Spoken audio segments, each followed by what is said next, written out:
Morning students, today we will discuss phase equilibrium. Phase equilibrium के लिए आप मुझे ही फॉलो करें क्योंकि आपकी बुक में बहुत सारी मिस्टेक्स हैं। मिस्टेक तो आपने देखा होगा, मॉडर्न के हर चैप्टर में मिस्टेक्स हैं, लेकिन इसमें इतनी ज़्यादा है कि वो आपके अंडरस्टैंडिंग को अफेक्ट कर सकता है और आप समझ नहीं पाएंगे कि ये मिस्टेक है या जनरल कॉन्सेप्ट है। तो let's start with phase rule. Phase rule क्या है? एक जनरलाइजेशन है जो कि हेटेरोजेनस सिस्टम के बिहेवियर को एक्सप्लेन करता है। सिस्टम दो तरह के होते हैं, homogeneous system, heterogeneous system. Homogeneous system क्या होता है? जिसकी कंपोजिशन क्या होती है? यूनिफॉर्म होती है थ्रू आउट, और उसकी फिजिकल स्टेट भी सेम होती है। वो क्या होता है? Homogeneous system. हेटेरोजीनियस सिस्टम क्या होता है? जिसकी कंपोजिशन यूनिफॉर्म नहीं होती थ्रू आउट और उसका फिजिकल स्टेट भी सेम नहीं रहता थ्रू आउट।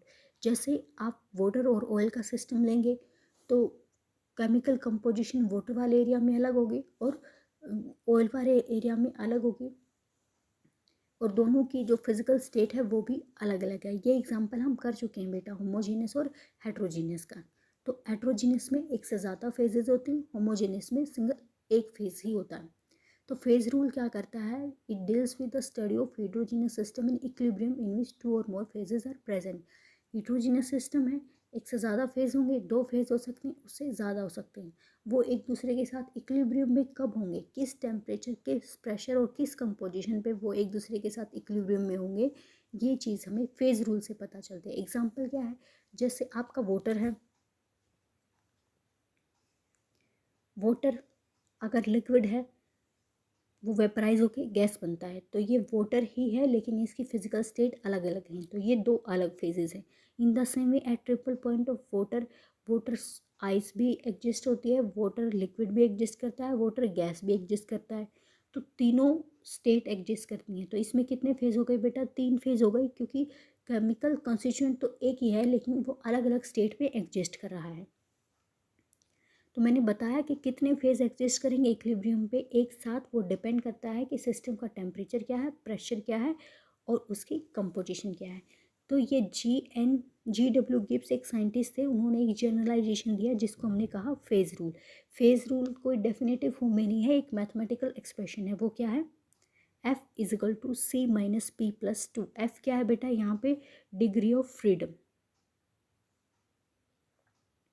एफ क्या है? Degree of freedom. C number of component है, पी नंबर ऑफ फेजेस है। अब इन तीनों टर्म से हम अवेयर नहीं हैं, तो वन बाय वन हम ये टर्म्स करेंगे। Let's start with number of phases. Phase क्या होता है? Phase is a state of matter that is uniform through out, not only in chemical composition but also in the physical state. यानी कि phase क्या है? किसी भी मैटर की एक स्टेट है जो कि यूनिफॉर्म होती है थ्रू आउट। या तो आप उसकी केमिकल कंपोजिशन चेक कर लो, एक एरिया से दूसरे एरिया में उसकी केमिकल कंपोजिशन सेम होगी, या आप उसकी फिजिकल स्टेट चेक कर लो। उसकी फिजिकल स्टेट मान तो लिक्विड वाटर कंसिडर कर रहे हैं तो वो लिक्विड वाटर ही रहेगा। जहाँ भी वो सॉलिड आ जाएगा तो फेज चेंज हो जाएगा। तो फिजिकल स्टेट और केमिकल स्टेट क्या होगी? उसकी केमिकल कंपोजिशन सेम होगी, उसको आप क्या बोलेंगे? फेज कहेंगे। जैसे ही या तो केमिकल कंपोजिशन चेंज हो जाए या फिजिकल स्टेट चेंज हो जाए तो वो क्या हो जाएगा? डिफरेंट फेज हो जाएगा।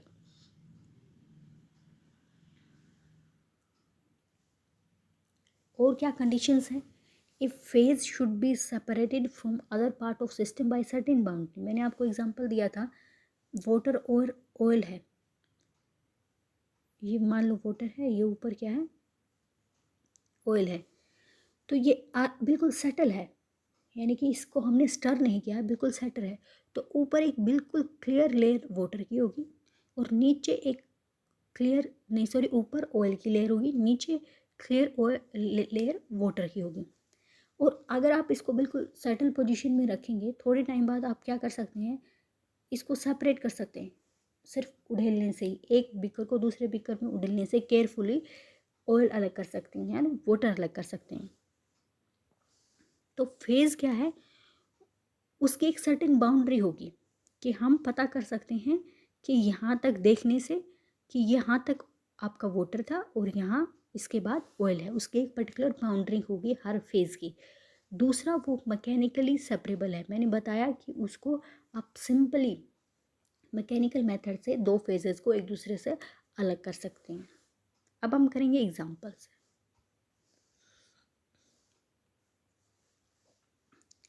तो वाटर लिक्विड है तो उसमें एक फेज है, जैसे ये इस तरह का, मान लो ये बीकर है, इसके अंदर क्या है, सिर्फ वाटर है, और ये है ओपन सिस्टम।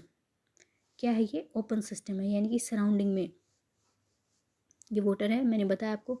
तो वेपर्स बाहर जाती रहेंगी तो यहाँ पे सिर्फ क्या है, सिर्फ लिक्विड वाटर, फेज़ एक है। लेकिन आपने जैसे ही क्लोज करोगे तो वेपर्स भी हो जाएंगे, तो यहाँ पे फिर कितने फेज हो जाएंगे, दो फेजेस। अब ये मैंने आपको बता दिया कि आइस, वाटर और वाटर वेपर्स तीनों इक्विलिब्रियम में हैं, तो कितने फेज हो गए, तीन। ये अलग अलग फिजिकल स्टेट हैं, सॉलिड, लिक्विड और गैस, तो ये फेज तीन हो गए। अब हम बात करते हैं बेटा एक्वस सॉल्यूशन की इन NaCl। एक्वस सॉल्यूशन मैंने बताया था हमेशा होमोजीनियस होता है। क्या होता है? होमोजीनियस सिस्टम होता है, तो उसकी कंपोजिशन यूनिफॉर्म होती है थ्रू आउट, उसकी फिजिकल स्टेट भी क्या होती है, सिमिलर। तो इस तरह का अगर आपका ओपन सिस्टम है, यानी कि वेपर्स जिसके बाहर जा रहे हैं, उसमें क्या होगा, फेज़ वन होगा, एक ही फेज़ होगा। लेकिन अगर आपने कवर कर दिया तो उसमें वेपर्स भी होंगे। इस सिचुएशन में फेज़ कितने हो जाएंगे बेटा, टू हो जाएंगे फेजेस। यहाँ पे फेज़ कितने होंगे, टू होंगे। अब दूसरा केस क्या है, saturated aqueous solution of NaCl। Saturated aqueous solution क्या होता है, जब आपका जो सोल्यूट है उसकी सोलिबिलिटी, जो मैक्सिमम सोलिबिलिटी है वो उतने अमाउंट में प्रेजेंट है और थोड़ा सा एक्सेस में है, यानी कि नीचे सेटल डाउन हो गया है वो अब, और उसमें डिजोल्व नहीं हो सकता है, और सोलवेंट की सोलिबिलिटी नहीं है उस पर्टिकुलर सोलवेंट को लेने की। तो उस सिस्टम में नीचे थोड़ा सा सोल्यूट भी प्रेजेंट है और आपका सॉल्यूशन है, तो कितने फेज हो गए, दो हो गए ओपन सिस्टम के केस में। अगर आपने क्लोज वाटर वेपर को भी कंसिडर किया तो कितने हो गए, तीन हो गए फेजेस। तो आपकी बुक में बेटा ये एक्वस NaCl के लिए तो फेज दिया है एक, और सैचुरेटेड एक्वस सॉल्यूशन के लिए फेज दिए हैं तीन। तो उन्होंने एक्सप्लेन नहीं किया है इसका, तो ये वाला केस उठा लिया क्लोज सिस्टम वाला, और एक्वस सॉल्यूशन का उन्होंने ओपन सिस्टम वाला केस उठा लिया। तो आप यहाँ से टैली कर सकते हैं। दूसरा अब कुछ और एग्जाम्पल कर लेते हैं। बेटा कोई भी प्योर सब्सटेंस है, वो सॉलिड फॉर्म में है या लिक्विड फॉर्म में है, गैस फॉर्म में है, उसका एक फेज होगा। प्योर सब्सटेंस का हमेशा एक ही फेज होगा, जैसे ऑक्सीजन, बेंजीन, आइस वगैरह, फेज होगा one. Mixture of non reacting gases, मैंने बताया था जो हमारा एयर है वो क्या है, होमोजीनियस मिक्सचर है। इनफैक्ट हमने उसको कहा था solution, gas in gas solution. Solution का हमेशा एक फेज होता है, नॉन रिएक्टिंग कोई भी गैस हो उसका एक फेज होगा, क्योंकि गैसेस फ्रीली मिक्स होकर होमोजीनियस सिस्टम बनाती हैं। मिसिबल लिक्विड, जैसे इथेनॉल, वाटर बिल्कुल एक दूसरे के साथ आसानी से मिल जाते हैं, मिसिबल होते हैं, तो वो क्या बनता है, एक फेज बनता है, उसकी कंपोजिशन यूनिफॉर्म होती है। नॉन मिसिबल लिक्विड, जैसे आपने ऑयल और वाटर या फिर CCl4 और वाटर का एग्जांपल ले सकते हैं, तो इसमें दो फेज हैं, एक ऑर्गेनिक लेयर है, एक एक्वस लेयर है।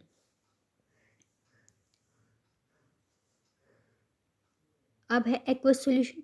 एक्वस सॉल्यूशन मैंने बताया एक फेज, अगर क्लोज सिस्टम होगा तो दो फेज होंगे, सैचुरेटेड सिस्टम है तो उसमें दो फेज होंगे, क्लोज सिस्टम होगा तो तीन फेज होंगे, जैसे इन्होंने इसका एक्सप्लेन कर दिया यहाँ पे, लेकिन ये एक ही फेज, तो ये कन्फ्यूज़न क्रिएट करने के लिए। अब है मिक्सचर ऑफ सॉलिड। सॉलिड का मिक्सचर है कोई भी चीज़ तो उसमें फेजेस होंगे, जैसे सल्फर क्या है, नेचर के अंदर मोनोक्लिनिक और रोम्बिक सल्फर की फॉर्म में पाई जाती है। केमिकल स्पीसीज सल्फर ही है, लेकिन उसकी स्टेट अलग अलग हैं, रोम्बिक सल्फर और मोनोक्लिनिक सल्फर, तो उसमें फेज दो हो गए। आइस वाटर वाटर वेपर्स में हम डिस्कस कर चुके हैं, तीन फेज होंगे। Decomposition of calcium carbonate, calcium carbonate solid है, कैल्शियम ऑक्साइड सॉलिड है, CO2 गैस है, तो इसमें कितने फेज होंगे बेटा, तीन फेज। तीन अलग अलग स्पीसीज हैं और अलग अलग स्टेट में हैं, तो वो क्या हो गए उसके तीन फेज, दो इसमें सॉलिड फेज हैं और एक गैस फेज है। इन द सेम वे जो आपका सॉलिड कैम्फर है, ठीक है, और उसके वेपर्स, तो उसमें कितने फेज हो गए, वाटर की तरह दो फेजेस हो गए। अब हम करेंगे बेटा कंपोनेंट। कंपोनेंट क्या होता है, least number of independent chemical constituent in term of which composition of each phase can be expressed directly or indirectly in term of chemical equation। आपका क्या है, हीट्रोजीनियस सिस्टम, ठीक है, हीट्रोजीनियस सिस्टम, उसके पास मान लो एक से ज़्यादा फेजेस है, मान लो दो फेज है, तो कंपोनेंट क्या है, least number of independent chemicals, कम से कम जितने इंडिपेंडेंट केमिकल कंस्टिट्यूएंट की ज़रूरत है, हर फेज़ की कंपोजिशन बता सके वो, कम से कम इंडिपेंडेंट केमिकल कंस्टिट्यूएंट जो हीट्रोजीनस सिस्टम के हर फेज़ की केमिकल कंपोजिशन बता सके, या तो डायरेक्टली या इनडायरेक्टली। इनडायरेक्टली कैसे? केमिकल इक्वेशन की फॉर्म में, वो हम देखेंगे आगे। तो जब आपकी केमिकल इक्वेशंस बनेंगी तो उसमें ज़ीरो और नेगेटिव वैल्यूज़ क्या हैं? परमिटेड हैं। हम ये आप आगे एग्जांपल में देखोगे तब समझोगे। तो जो फेज़ है, फेज़ का जो केमिकल फॉर्मूला है, जो उसकी केमिकल कंपोजिशन है, वो हम लेफ्ट हैंड साइड में रखेंगे। और जो केमिकल कंस्टिट्यूएंट जिनका इंडिपेंडेंट एग्जिस्टेंस है और उस फेज़ की कंपोजिशन को बताता है, उसको हम क्या रखेंगे? राइट हैंड साइड में रखेंगे। अब जो राइट हैंड साइड है उसमें ज़ीरो यूज़ करते, नेगेटिव यूज़ कर सकते हैं, जीरो यूज़ कर सकते हैं, पॉजिटिव यूज़ कर सकते हैं फेज़ की कंपोजिशन को लेने के लिए। अब जैसे आपका है फॉर एग्जांपल वाटर सिस्टम, ये इसमें पता है आपको कि ये वाटर है तीनों स्टेट में, सॉलिड, लिक्विड और गैस। तो इसमें फेज़ कितने हुए? 3, लेकिन है तो वाटर ही। हर स्टेट की, चाहे लिक्विड स्टेट हो, चाहे water state, sorry gaseous state हो, चाहे सॉलिड स्टेट हो, तीनों ही स्टेट में क्या है? वाटर। ये क्या है? H2O। तो इसके अंदर क्या है? एक ही कंपोनेंट है, सिंगल कंपोनेंट C1। दूसरा आपका सल्फर सिस्टम, सल्फर रोम्बिक की फॉर्म में एग्जिस्ट करता है, मोनोक्लिनिक की फॉर्म में एग्जिस्ट करता है, लिक्विड की फॉर्म में एग्जिस्ट करता है, वेपर की फॉर्म में एग्जिस्ट करता है। तो ये केमिकल स्पीशीज सल्फर ही है जो कि 4 फिजिकल स्टेट में एग्जिस्ट करती है। तो इसके फेज कितने होंगे? 4, लेकिन केमिकल कंपोनेंट कितने होंगे बेटा? एक ही काफ़ी है इन चारों फेज को डिफाइन करने के लिए। आप decomposition of calcium carbonate, CaCO3 decompose होकर क्या बनाता है? Calcium oxide plus CO2। हम डिस्कस कर चुके हैं इसमें फेज कितने हैं? 3। ये solid calcium carbonate, solid calcium oxide plus CO2 gas, 3 phase हो गए। अब इसमें देखेंगे हम जो 2 बातें हमने लिखी हैं, ये जो कि ये right hand side negative, zero और पॉजिटिव हो सकती है, लेफ्ट हैंड साइड में हम कंपोजिशन लिखेंगे फेज की। तो ये बेटा आपका 2 कंपोनेंट सिस्टम है। देखने से तो ऐसा लगता है कि इसमें 3 कंपोनेंट है, 3 केमिकल स्पीसीज हैं, तो तीनों की रिक्वायरमेंट चाहिए होगी हमें, लेकिन ऐसा नहीं है। देखो, आप मान लो आप मैंने कंपोनेंट चूज़ कर लिया अपनी CaO और CO2, कैल्शियम ऑक्साइड और कार्बन डाइऑक्साइड, जो कि सब फेजेस की केमिकल कंपोजिशन को एक्सप्रेस करेंगे। तो ये क्या, इधर मैंने राइट हैंड साइड क्या लिखा है? Composition of phase. CaCO3 एक फेज है जो कि सॉलिड फॉर्म में एग्जिस्ट करता है। अब इसकी कंपोजिशन को मैं कैसे लिख सकती हूँ? CaO प्लस CO2, यही तो है केमिकल रिएक्शंस में।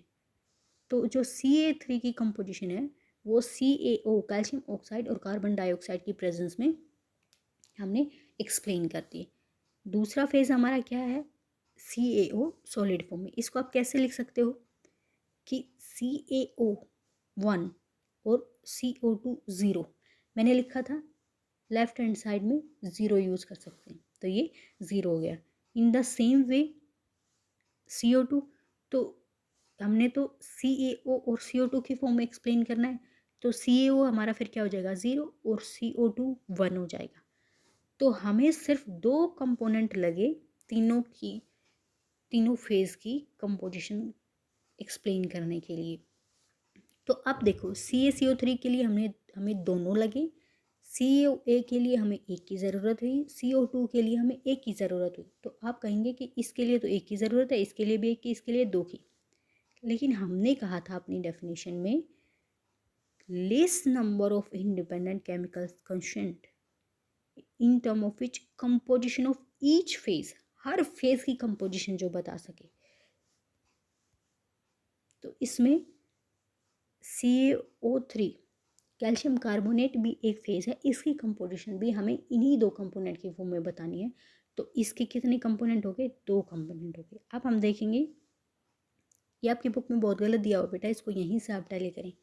CaCO3 प्लस CaO यानी कि कैल्शियम कार्बोनेट और कैल्शियम ऑक्साइड हमने कंपोनेंट सेलेक्ट कर लिए। तो ये एक फेज, कंपोजिशन ऑफ फेज हम इधर लिखेंगे, ये सब फेज है। कैल्शियम कार्बोनेट, इसको कैसे लिख सकते हैं? कैल्शियम कार्बोनेट है, ये हमने चूज़ किया हुआ है, तो एक कैल्शियम ऑक्साइड इसको ज़ीरो कर देंगे। अब कैल्शियम ऑक्साइड फेज़ है तो हमने ये चूज़ किया हुआ है, तो कैल्शियम कार्बोनेट को ज़ीरो कर देंगे और COA रख लेंगे। फिर CO2 को आप कैसे लिखेंगे? CaCO3 minus CO। मैंने कहा था नेगेटिव साइन भी हम यूज़ कर सकते हैं, तो CaCO3 माइनस CO, यानी कि राइट हैंड साइड में हम कंपोजिशन ऑफ फेज लिखते हैं, लेफ्ट हैंड साइड में हम केमिकल कंस्टिट्यूएंट लिखते हैं जिनका इंडिपेंडेंट एग्जिस्टेंस है और जो हर फेज़ की कंपोजिशन को बता सके। इसी तरह से आप ये भी यूज़ कर सकते हो CaCO3 और CO2। आप मेरे ख्याल से आप इक्वेशन बना सकते हैं, किसी में नेगेटिव हो जाएगा, किसी में जीरो हो जाएगा, किसी में इनका सम अप हो जाएगा। अब हम करते हैं एक्वस सोडियम क्लोराइड। इसके लिए हम डिस्कस कर चुके हैं बेटा, फेज़ एक ही है, तो हमने सॉल्यूशन बनाया, उस सॉल्यूशन के अंदर क्या है बेटा, NaCl है और वाटर है। तो केमिकल कंपोजिशन पता करेंगे तो उसमें दो होंगे, तो हमें दो इंडिपेंडेंट स्पीसीज चाहिए उसकी कंपोजिशन बताने के लिए। आप देखिए कंपोजिशन ऑफ द फेज कौन सा है, एक्वस सॉल्यूशन ऑफ NaCl, तो उसमें क्या है NaCl प्लस वाटर। अब ये हमने x और y क्यों किया है, क्योंकि NaCl का अमाउंट अलग है और वाटर का अमाउंट अलग है, यानी कि अलग अलग नंबर ऑफ मोल्स, अलग अलग नंबर ऑफ पार्टिकल्स हैं दोनों के। इस सिस्टम को हम आगे और भी केमिकल सिस्टम में भी डिस्कस करेंगे और ज़्यादा डिटेल में। फिर क्या है सैचुरेटेड NaCl सिस्टम, हम डिस्कस कर चुके हैं। इसमें दो फेज़ हैं, एक्वस NaCl सोल्यूशन और NaCl जो एक्सेस में नीचे सेटल डाउन हो चुका है। तो जो एक्वस NaCl है उसकी कंपोजिशन क्या है, X NaCl plus Y H2O। अब यहाँ पे सिर्फ NaCl है, कंपोनेंट दो लग रहे हैं, तो यहाँ पे 1 NaCl और 0 H2O, तो ये भी टू कंपोनेंट सिस्टम है। तो एक्वस सॉल्यूशन किसी भी सॉल्यूट का या उसका सैचुरेटेड सॉल्यूशन हमेशा टू कंपोनेंट सिस्टम होगा। सॉल्यूट आपका चाहे कोई भी बदल जाए, यानी कि वो हमेशा क्या होगा, टू कंपोनेंट सिस्टम, या एक्वस सॉल्यूशन हो या सैचुरेटेड सॉल्यूशन हो। अब है Na2SO4 प्लस वाटर सिस्टम। कोई भी बेटा साल्ट हाइड्रेट सिस्टम हमेशा टू कंपोनेंट सिस्टम होगा, इसको आप हमेशा याद रखना।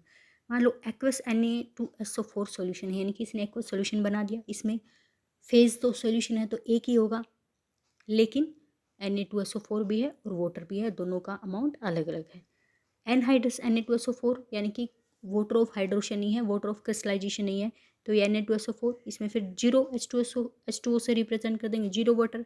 Na2SO4 10H2O, तो इसको कैसे रिप्रेजेंट करेंगे, Na2SO4 plus 10H2O, Na2SO4 7H2O, तो यहाँ पर 7 वाटर मोल। इसी तरह से हो सकता है आप इसका टेम्परेचर कम करें तो ये क्या हो जाए, कूल हो जाए, वाटर अलग हो जाए, तो वाटर बन जाएगा मान लो इक्विलिब्रियम पे, तो भी उसको कैसे करेंगे, Na2SO4 को क्या कर देंगे, ज़ीरो कर देंगे और सिर्फ वाटर लिख देंगे। आइस बन जाएगा तो भी आइस को वाटर से रिप्रेजेंट करेंगे, इस सिस्टम को Na2SO4 को ज़ीरो कर देंगे। वेपर्स होंगे तो भी Na2SO4 को ज़ीरो कर देंगे, वाटर लिख देंगे।